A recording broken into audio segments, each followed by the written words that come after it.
shared, and then we're going to get the ball rolling. All right. Welcome to HBRV Lifestyle, the podcast.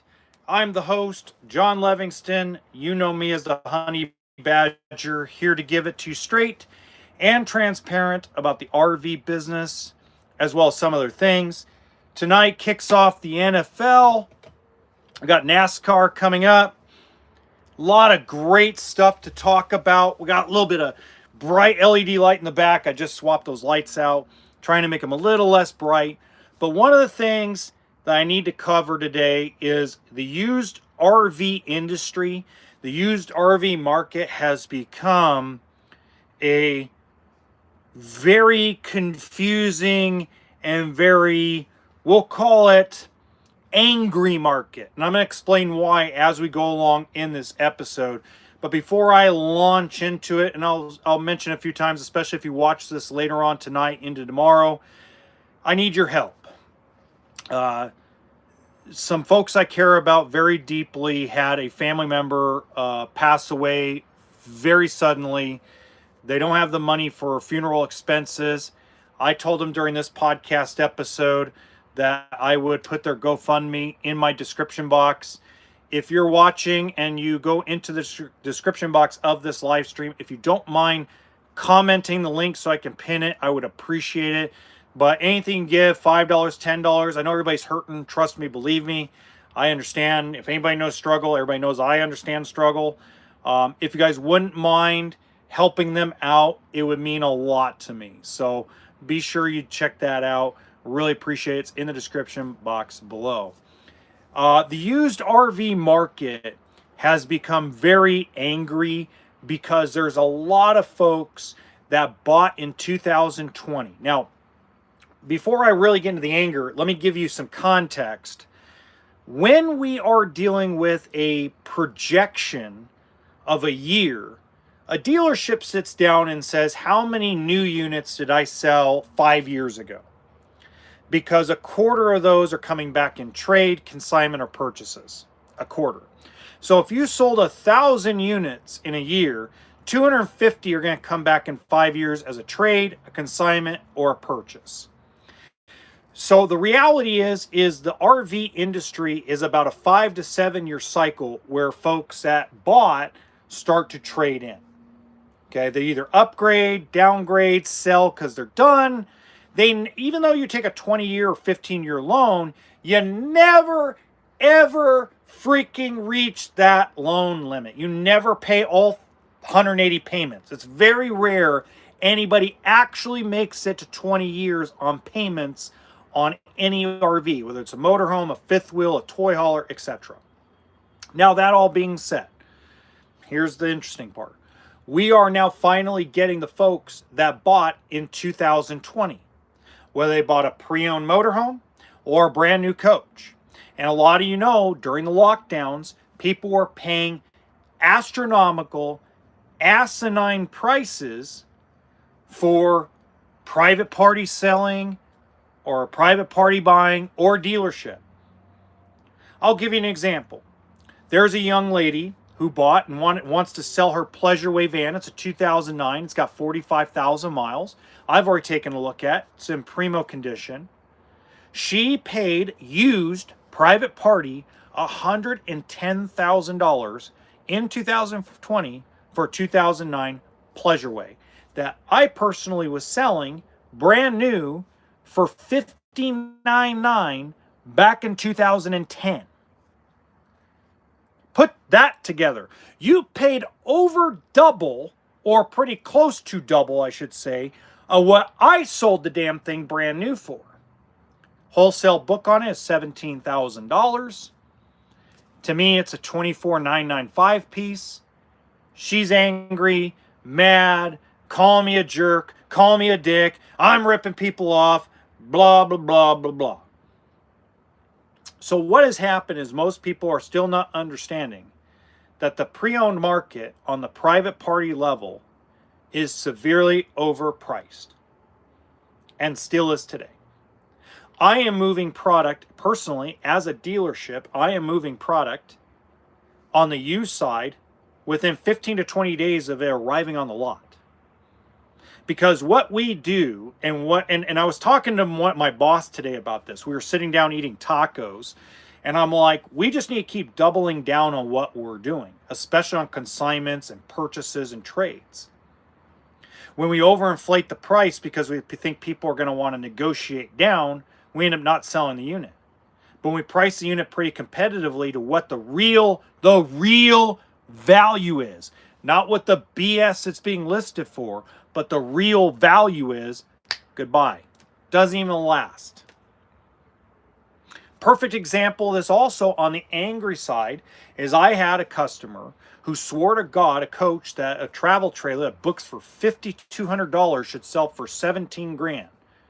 Well, he paid $46,000 back in 2020 for an entry-level, no-slide travel trailer. 46 grand out the door. I told him retail it'll sell around 9 to 10 grand. 5 months later, he finally dropped the price to $10,000 and sold it in 2 hours. Guys, if you're a dealership, listen to me very well. There are more buyers in the market right now than there is inventory on the ground. I don't give, excuse my language, but I don't give a fucking flying shit what your analytics say. There are more buyers in the market today than there is inventory available to sell. You have to have your units priced according to what the consumer's fair market evaluation is, not what the book value is. Period. And we have to have these I have these tough conversations every day with consumers, whether they're buyers or sellers. Because when price, I'll give you an example. Here's a great example. I took in a 2019 Coleman 263BH. I had 216 messages in 2 days on that unit because it was priced correctly according to the market. Welcome into the live stream and welcome into the podcast. If you guys don't know, in the description box below, I'm just asking people to take a look at the link in the description box below, not the membership, but the GoFundMe. And the reason why is because I actually had some folks that are very close to me lose a family member very suddenly, very unexpectedly. Very young man passed away. I'm going to hide the details about the people to keep their privacy. That's the way I am. That's the way I've always been. If you can donate $5 or $10 to help them out with the funeral cost, whatever you can give, I would really appreciate it. And if any of you would be kind enough to copy that link and paste it into the comments section so I can pin it, I would really appreciate that as well. Now, the banks and the lenders, as far as the lending guideline of J.D. Power, has dropped dramatically percentage-wise. Maybe not dollar amount-wise, but percentage-wise, we've seen a big dip from August 31st to September 2nd when the book changed. So we're seeing lending values trending downward again. So we have manufacturers have raised their price due to tariffs or the anticipation of tariffs, and the book value, the J.D. Power lending value, is going down. What have I said for 3 freaking years? Eventually, the spread between new and used was only going to get wider, and I was called a crackhead. I was called a dumbass. I was called all kinds of names. If you go, my Instagram's getting deleted, by the way, because I'm sick and tired of going into my DMs, and I'm sick and tired of blocking people. I'm tired of it because I'm sick and tired of seeing everybody's BS crap that they keep texting me because you don't know what you're talking about. You're so full of crap. You know, Nate Goldenberg's right about you. You're a blowhard. Go to hell. You know? It's 100% accurate that the RV industry is going back to what we were in 2017, 2018, 2019. COVID's over. Those tough conversations I get hung up on all the time. I get people yelling, screaming, calling me names, calling me this, slamming phones, you know, Because I'm sorry, if you bought in 2020 when there was almost no inventory and you had a guy that sold you his private party Class A motorhome for double what he paid for it, that's not on me. We all, as consumers, could have said no during COVID. We'll stay in our homes. We could have all said no, but we bought TVs. We remodeled our houses. We took all the free money. Now interest rates are up. Now companies are going into business. Now unemployment's going up. Not my fault. You decided you wanted to go buy a motorhome private party from a guy who ripped your lips off and laughed all the way to the bank. It's not my fault. I'm just the messenger telling you what the bank is going to lend on your unit.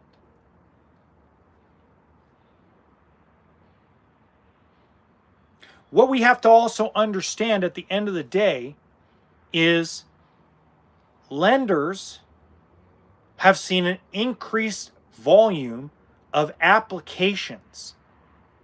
Doesn't mean approvals, applications, both private party and dealership. 3 credit unions that I'm very, very well communicative with their marketing departments have told me that privately, meaning a customer walked into the credit union branch to apply for a loan for a private party purchase on a motorhome or a boat, a travel trailer, a toy hauler, or a fifth wheel, has increased 63% year over year. Not approvals, applications. Most of these folks walking in with a private party purchase are attempting to put zero down on an 18-year-old $10,000 motorhome. If you're a private party seller, you are running out of cash buyers. You're running out. We are now seeing an estimated 93% of RV purchases are being financed. That is up dramatically from 2 years ago. Now, either one of two things is happening. Either people are seeing that, are holding on to their cash because there's a lot of speculation about real estate crashing or some kind of market adjustment coming up pretty soon in the stock market or different avenues of investment. And maybe they don't want to go put all their eggs into a depreciating asset. They rather just pay it on a loan. I don't know where that came from. I don't know why it's happening because interest rates are still up. They're not going down for another 2 years. So obviously, there's something going on in the market where an increase of applications is occurring on the private circuit. This is something we kind of have to have an understanding of. This is something we have to look at and say, what are we doing wrong? Why is it that a guy who bought a 2011 Class C motorhome for 90 grand in 2020, why does he still think overpaying in 2020, somebody should overpay for his rig in 2025? That's a reality that we all have to understand. This is not a fiction. This is not something I'm making up and pulling out of my ass. That's not the way this operates. It's not the way this works. By the way, if you're just joining in, please, I would ask that you at least just hear me out on this. I had folks that were very close to me. They lost a very young family member, passed away not too long ago. They're trying to put together the funeral cost. I told them I would be more than happy to share the link to their GoFundMe. It's in the description box below. If you don't mind, you can also comment the link in the description box or in the comment section so I can pin it. I would appreciate it a lot if you guys can give, $5, $10, whatever you can give. I know times are tough. If you can do that, I would really appreciate it.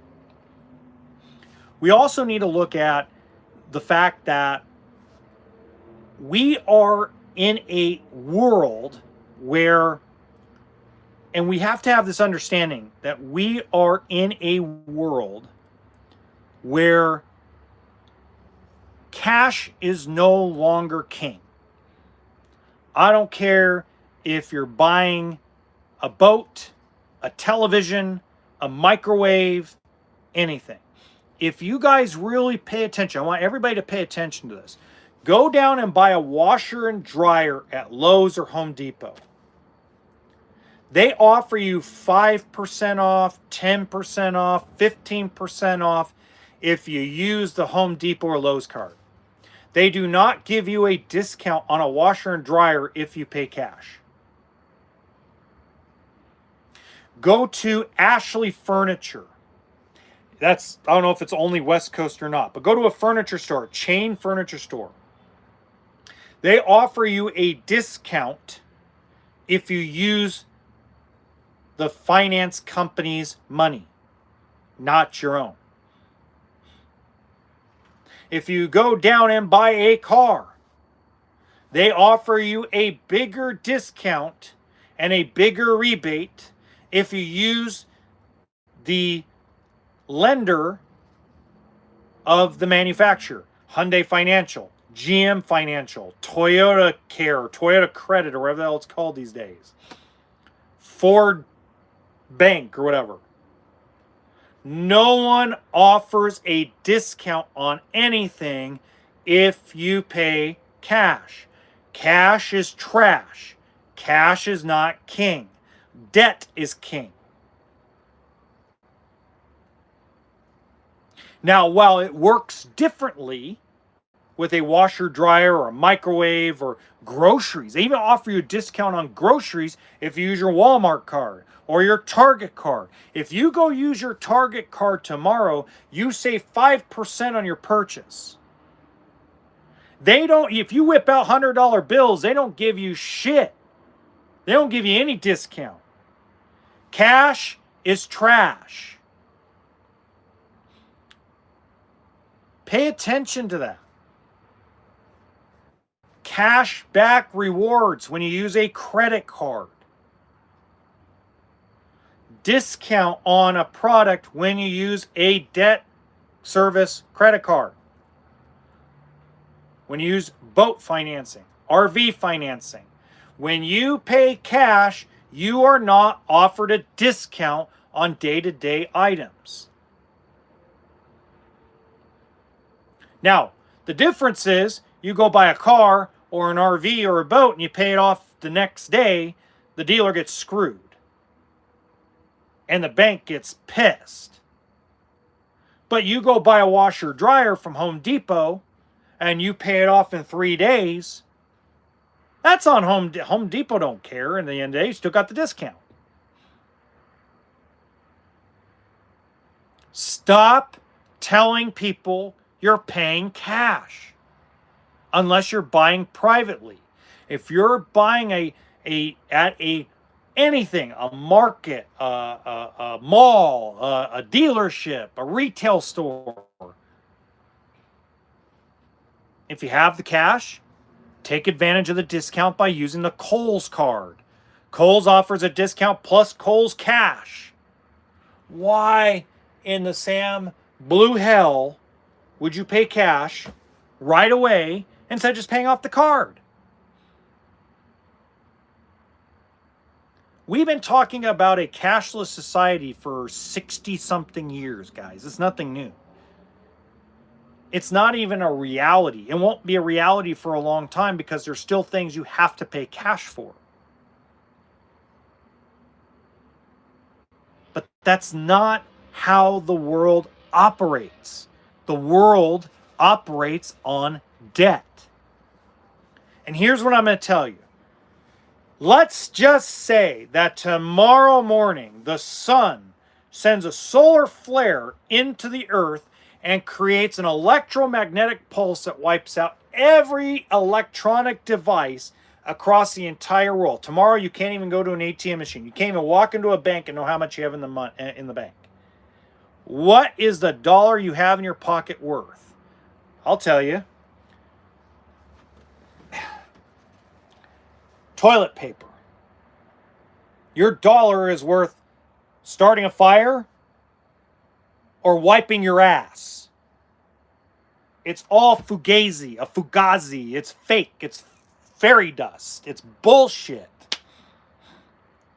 But unfortunately, for us to be civilized, we use money to civilize ourselves so we don't fight each other and kill each other over something to eat. Fact of life. Your gold, your silver, your platinum, your Rolex, your Chanel handbag, your Louis Vuitton shoes, your $750,000 supercar doesn't mean shit if an EMP event hits. Period. It means nothing. Your skills are your currency. I know how to repair things. I know how to farm. I know how to hunt. I know how to fish. I am a high-value man in an EMP event. The guy who dresses in his $1,000 suit and smokes cigars and tells people that you activated my trap card, they're going to starve in a winter that they won't have any clue. They'll be begging me for food. So real people have to understand that we have to work within the confines of our financial system. Okay? Shit's going to get real, guys. Let me put it this way. This is the first month that I have found out how much money you can make on YouTube. How much free money is on YouTube. So for a lot of you that don't know, I'm very much in love with someone. And I was telling her today that, oh, look at this thing. And her eyes were like, huh? Because you hear about it, but you never see it. And now that I've actually physically seen it, it's like, holy crap, there's all kinds of free money in the earth. We just got to learn how to go get it and how to farm it. We don't always have to be at a 9-to-5 job to go make the money. And as ambitious as I am, woo, doggy, you don't think I'm not going to triple down, quadruple down on what I'm doing. You're insane. Show me the free money, baby. Show me the free money. Sorry, I get a little excited with that. By the way, if you're new to the live stream, hey, I do have a link in the description box below I'd like you to take a look at. I had some people that were very close to me. They had a very young family member just recently pass away. I told them I would share their GoFundMe for the funeral cost. Anything you can give, guys, would be really appreciated. I know everybody's struggling in the world. I know everybody's having a tough time. If you can give $5, $10, hey, I would be extremely grateful. It's not for me. It's for them. They really need the help. I would really, really appreciate it a lot. The last thing I'm really going to go over tonight is we have a opportunity to get rid of all the divisiveness. Nature. I was telling, so I have some clients that I still talk to that I sold a motorhome to, Winnebago Vista.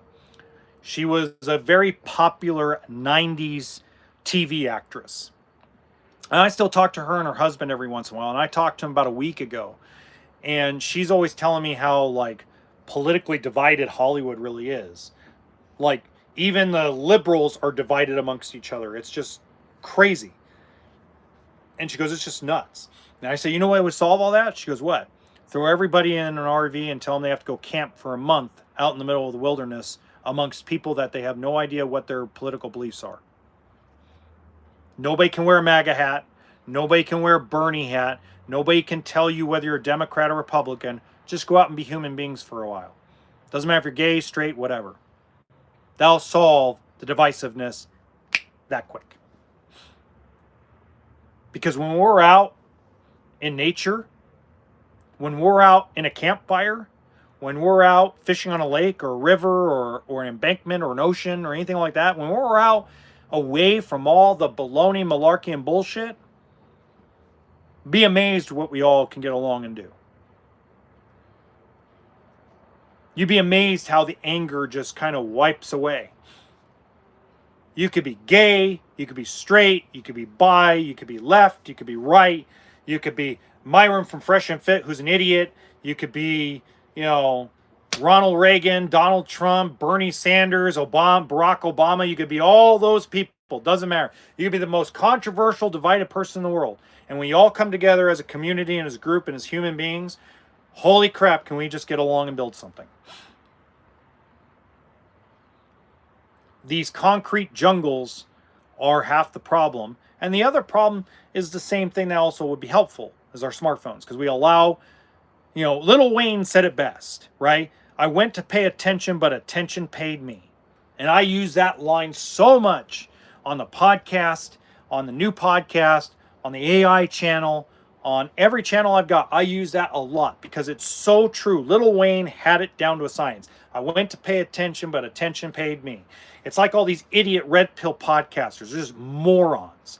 But, they've made a living. They make millions of dollars. The Liz Amazings, the Josh the RV nerds, the everything's falling apart and AI is going to turn into the Terminator.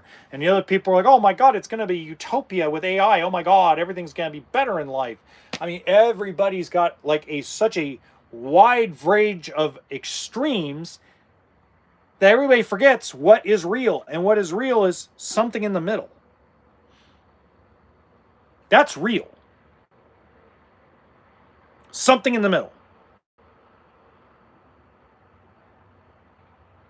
I don't know if you guys know this, but my kid's mother, when we first met, 16 years ago, 17 years ago, something of that nature,